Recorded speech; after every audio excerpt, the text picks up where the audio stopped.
It is now my pleasure to introduce to you our keynote speaker today.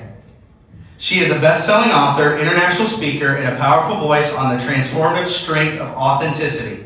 After living 10 years with a broken neck that went undiagnosed for 6 months, Amy was forced to redefine what strength truly means. Her journey revealed that real resilience isn't found in pushing through or pretending to be okay. It is found in presence, rest, and the courage to be real. Amy's work has been featured alongside Brene Brown and Mel Robbins, showcased on a Times Square billboard, and shared on global stages, including the University of Oxford. She is the founder of Resilient Futures and host of Holding Space with Authentically Amy, that is I should have read that first, where she continues helping people reconnect with who they truly are. Please join me in welcoming Amy Thurman.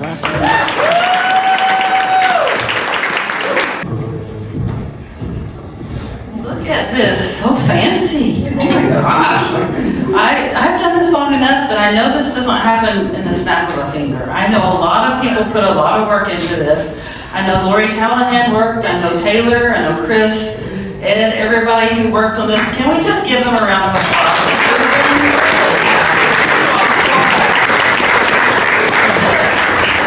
I truly am grateful to be here. While it is true that I have a lot of things worth celebrating in my life, I don't like being behind this. I got to be with the people. Taylor, okay, we're good. I got to be with the people. I get to see the faces. I don't like there being anything between us. Okay, so while it is true that I have a lot of things in my life worth celebrating, I've accomplished a lot of things that people only dream about doing, and it's a reality in my life. You know, Taylor listed several of those things. Excuse me. And I just feel so honored that I have been able to impact lives across the globe the way I have. But y'all, I'm an Oklahoma gal at heart. Like, my heart truly is serving and positively impacting lives in my local community. So this is very, very special to me. I want to thank you again for offering me the opportunity to come speak to you on behalf of the graduates today. So thank you so much. People ask me often, Amy, you're an authenticity expert. Like, is that a certification? Is that training that you go through? Like, how do you get that? And I say, I wish there was a certification and a training that you go through, because that's not how I became an authenticity expert. You go ahead. I have had a lot of challenges. There are a lot of things worth celebrating in my life, but there are also many, many challenges that I have had to overcome and endure. In short, I moved to Norman in 2013 to work for the University of Oklahoma. I worked there for a year, and then I had an accident that broke my neck. It sheared my brainstem, caused a traumatic brain injury, and nobody knew it for 6 months. So I was completely incapacitated, laying flat in bed 23 hours a day for almost a year, and nobody could figure out what was wrong with me.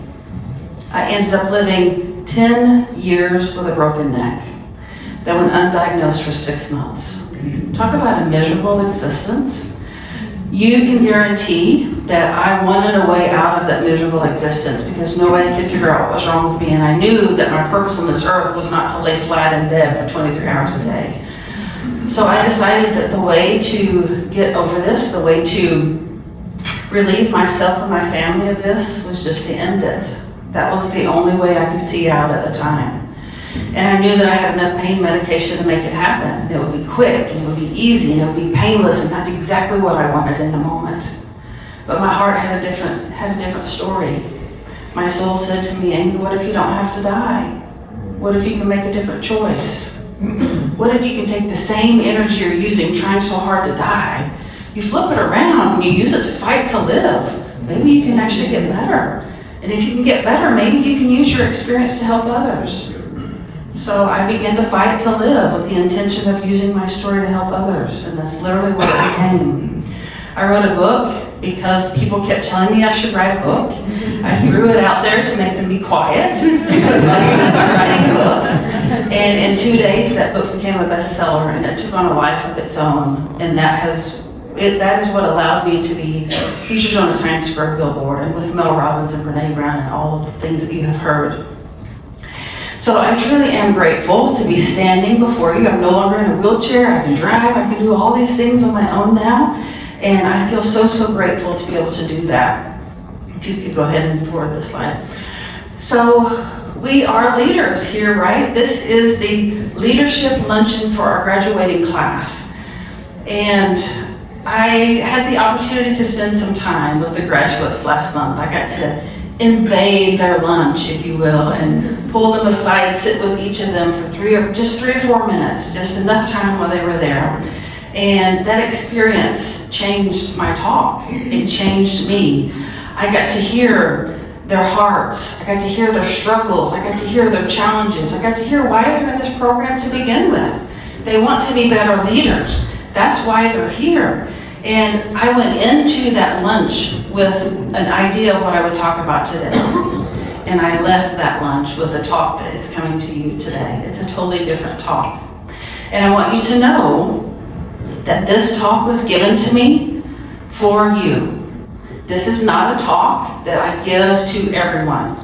This is a talk that you have to be prepared for and that you have to be ready for. And I told Ruben, what that means is that you're ready to receive this message that I have for you today.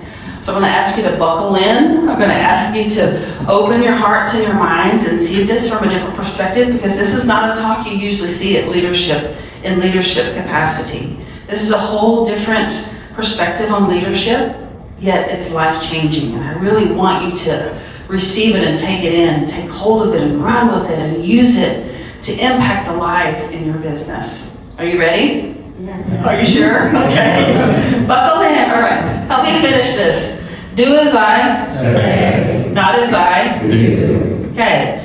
Any of you have trouble with those that you lead doing as you say? Any of you have trouble with those of you, the people that you lead doing as you do? Right? Yes, we're struggling with this, right? Well, I want to bring you a different perspective on this. Go ahead, please. People are not going to do what you say, and people are not going to do what you do. They're going to do what you believe. And before you say, oh my, she's all new age stuff. No, what I'm sharing with you today is scientifically backed. There is research to this. Each of us have certain beliefs about ourselves. We believe certain things about ourselves. I need to come over to this side for a little bit, you guys. I'm not trying to leave you out over here. Just don't fall off the stage. There are certain beliefs that we all hold about ourselves that impact every area of our life, that impact everything that we're doing in life. It really comes down to being based on what we believe about ourselves. Have you ever walked up to a group of people, maybe at the table that you're sitting at today, and you feel a little bit off? You feel there's something not right, there's something, you feel intimidated, you feel like they're going to judge you, you feel like you better not make a mistake. Do you know what I'm talking about? You have felt that, right? You walk up to people, we all have, it's energy. Again, this is scientifically backed. We have energy. We all emit a certain frequency from our bodies. And that is based on what we believe about ourselves. So with that being said, people don't do what you do. People don't do what you say. People respond to that field that is around you. They do what you believe about yourself. Okay, go ahead, please. Are any of you, I can guarantee you are any of you as leaders, have you been really working with your teams to build relationships with your teams? You know, instead of being a top-down leader where we tell everybody what you do this, you do this, you do this, the thing now is the leader comes, I want to use both of my hands, the leader meets the team here and comes together. So you're building a relationship with the team. Anybody doing that? Please tell me you are. That's a really good thing to do, right? It's really productive. It's really valuable. But I want to share with you something I think that process is missing. I think there's a step in that process, while it is valuable and helpful, that we're missing something. Gallup, this is a quote from Gallup. We do that, let me just say that leaders are working with teams now to increase engagement. That's one of the things that leaders are trying to do when working closely with their teams to increase engagement. But look at this quote, you guys. Gallup estimates disengagement now costs the U.S. economy approximately $2 trillion in lost productivity annually. Did I need to say that again? Did you catch that? $2 trillion, that's staggering, simply from disengagement. Can you believe that? Isn't that wild? I had to put that up there because it's just wild to me. But what if there's a deeper relationship that's shaping all of this?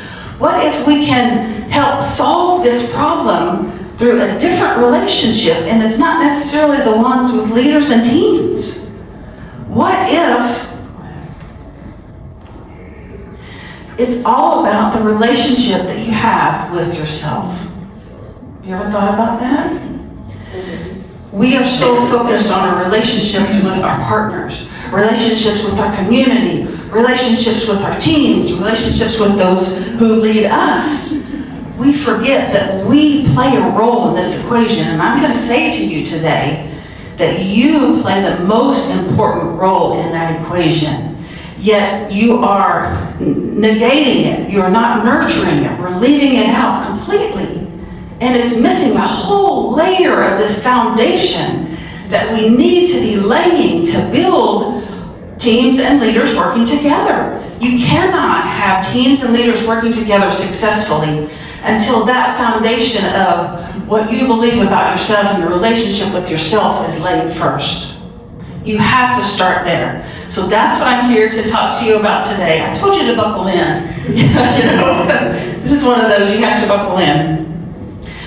So I have a few points I want to make. I'm going to do this quickly, and I want you to know that all that I'm sharing with you today is very surface level. Like, there's so much depth to all of these things that I'm talking about, but I don't have time to go into that depth today. So it's very surface level. If you want me to go into more depth with you, I'm happy to do that. So go ahead. The first one is aware. The first thing we have to do is that we have to become aware. Awareness is the first step. Most of us don't realize we're bringing our personal beliefs into every room we enter. Because we've been living inside them for so long, they feel normal. We don't even know what we believe about ourselves because we've never stopped, we've never taken the time, we've never slowed down long enough to ask and do the introspection to see what is it I believe about myself, and how might that be impacting every area of my life? So that's the very first step, is asking yourself this question. What do I believe about myself in regard to whatever it is you want to think about, in regard to finances, in regard to encouraging others, in regard to reporting, in regard to whatever area it is? What do you believe about yourself in that area? You have to ask yourself that question first. That's where it starts. Become aware of the beliefs shaping your relationship with yourself. Because like I said, those beliefs shape every area of your life. Let me ask you this question. Have you found yourself thinking, man, why in all areas of my life, why is there conflict here? Why is there disconnection here? Why is this not working out here? Like, there's always something not working out in multiple areas of your life. I want you to consider that it could be because of the beliefs that you hold about yourself. The second step is, after you become aware of what I believe about myself, I have to assess that. I have to assess, is that belief that I have about myself, could that be impacting this area of my life where there's conflict? Could that be impacting this area of my life where there's disconnection? Could those people simply be responding to the belief that I hold of myself? Is this making sense? Are you all okay?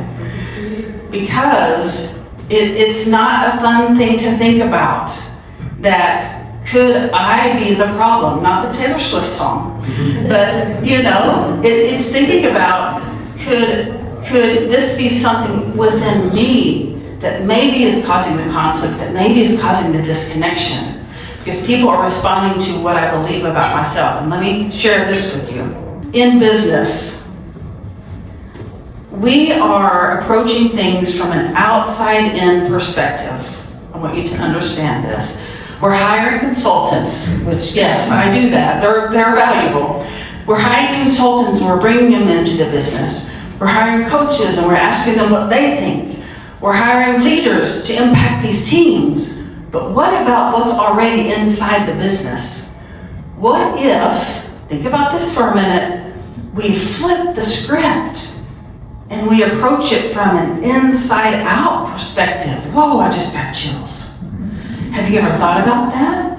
Could the problem be inside and we're not addressing it because we're calling in all of these people from the outside? This is what's happening. I have to use both of my hands. So what we believe about ourselves is this energy field around us. It's hovering around us. All these beliefs that we hold about ourselves, they're hovering around us and they're sending out signals to all the people that we come in contact with. But this is what's happening. We have those beliefs surrounding us, and this is what we're doing with our business. We're taking our business and we're putting it inside our beliefs. So our business is impacted by every one of our beliefs.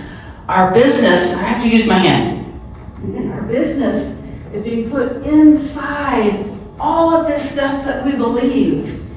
And so that is what's impacting our business, is all this stuff we believe about ourselves. Does this make sense? Okay. It's staggering to think about, and it's very unsettling to think, I might have work to do. Like Chris said earlier, it's unhealed trauma. Like, I might have some, we all do, Chris. I'm not picking on you. Just like, we've all got some unhealed trauma. But how might the beliefs I carry be impacting those around me?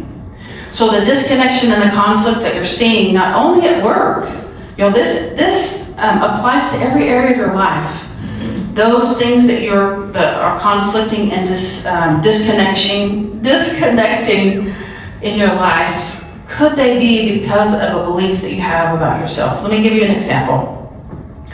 I worked with a CEO and he said, dang it, Amy, my leaders, they keep asking me, they won't make decisions by themselves. Every decision they make, they come to me to approve. Amy, that's their job. That's why I hired them, to make the decision, not to come to me to approve every decision. Why? What am I doing wrong? And I said, let me ask you this. Oh, I almost said his name. Whoops, that would have been, sorry. I said, you did that job before them, right? That's how you became CEO, because you worked your way up to where you are. And he's like, yeah. I said, when you were doing that job, did you feel like you needed to ask permission and ask approval? Did you struggle with making those decisions, or did you always reach out and ask for approval? And he said, I did. That's what I did too. And I said, that's because that's what you believe about yourself.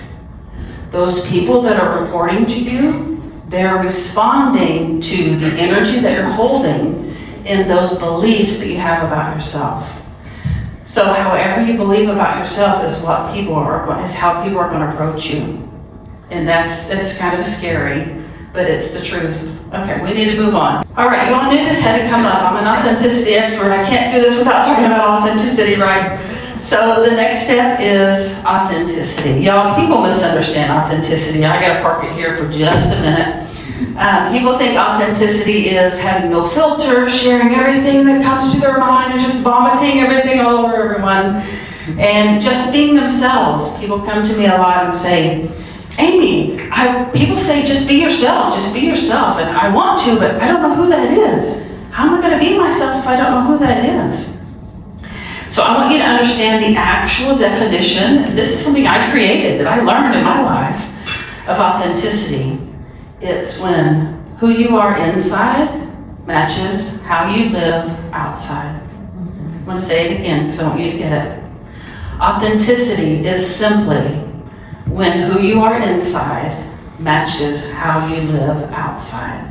They're congruent. They match. Your kids don't say, like my neighbor kid told me the other day, my parents are so fake. When your kid says that, you're like, oh my gosh, you know. Your kids don't say that when you're authentic, when you're living who you are inside and how you live outside. That's authenticity. So this is the question for authenticity is, where am I masking who I am inside to match what I think I'm supposed to be outside? Because society puts so much pressure on us. It tells us who we're supposed to be. We grow up this way. Our parents tell us, no, don't do that, that's wrong. You're supposed to be this way. You're supposed to act this way. And that's what we have learned. So authenticity is a process of unlearning all of that.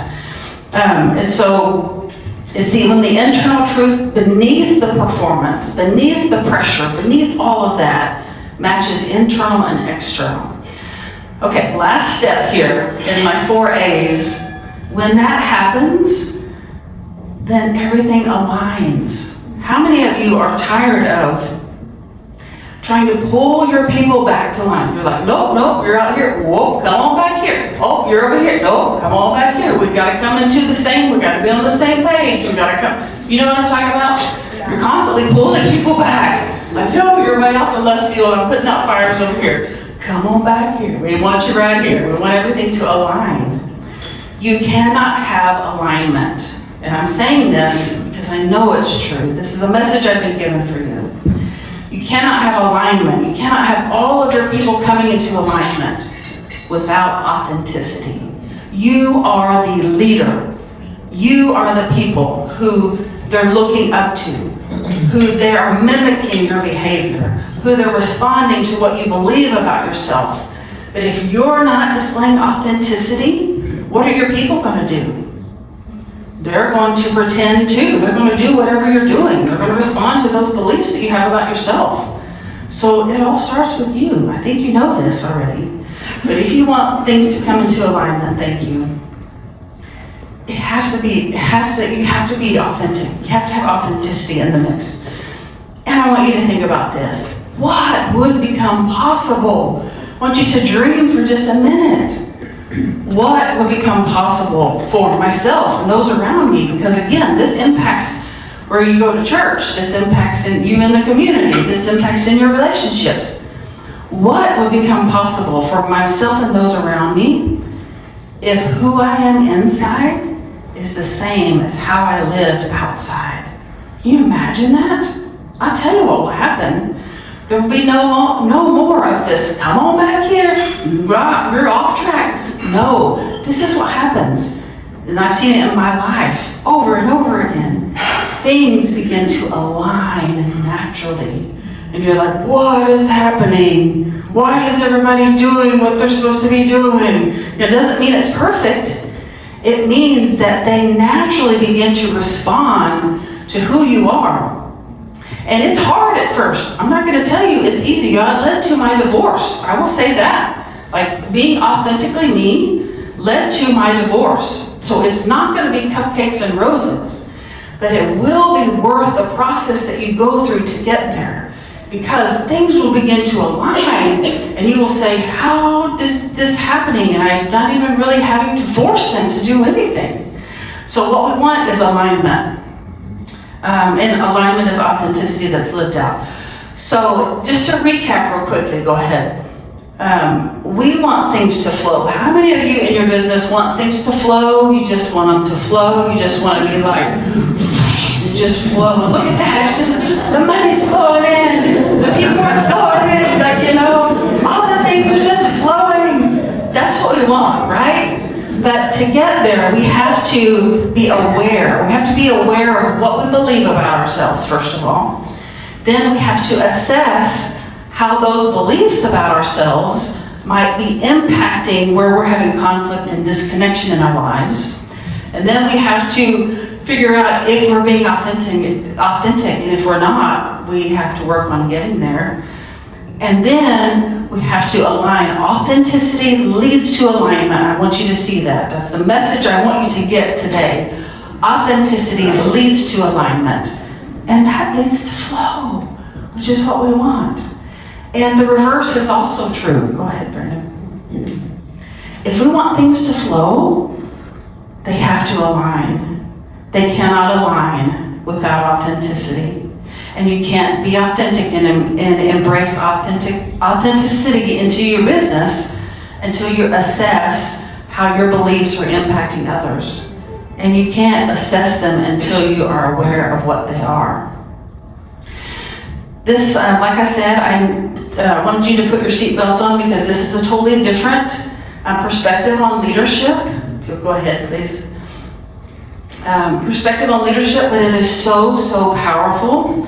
I really want you to grab hold of this with all of your teeth and both hands and both feet. Grab hold of it, take it back, use whatever pieces that you will. You're not going to be able to do all of this at once, let me tell you that. Start at the top. Start with becoming aware of what I believe about myself and then work your way through. If you need help, you can reach out to me. My QR code there, it's got my website. I have a press page if you're interested in seeing those articles and those interviews and all of that. I do have my books here today if you're interested in purchasing one of my books. My first one, they're both bestsellers. I'm just so grateful that happened. I did not try. I keep telling people that. I did not try. I was authentically me. And that was the result of what happened because I'm authentic. It was all of these things that you have heard me, all of these celebrations that you've heard me talk about today came about because I embraced my authentic self. And so I have books out there if you'd like to buy one of those. I'd be happy to sign them. And I do have a copy signed already for the graduates. Thank you so much for allowing me to invade your lunch and get to know you a little bit and to be able to share on behalf of you today. I'm so grateful. I'm hugging myself. I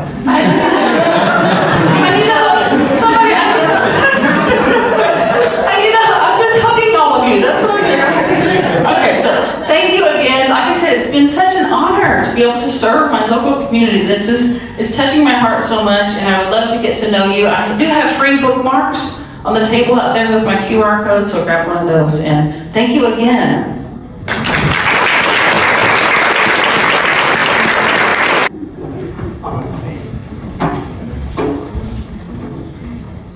Wow, that was incredible. Thank you so much, Amy. Let's give her another round of applause.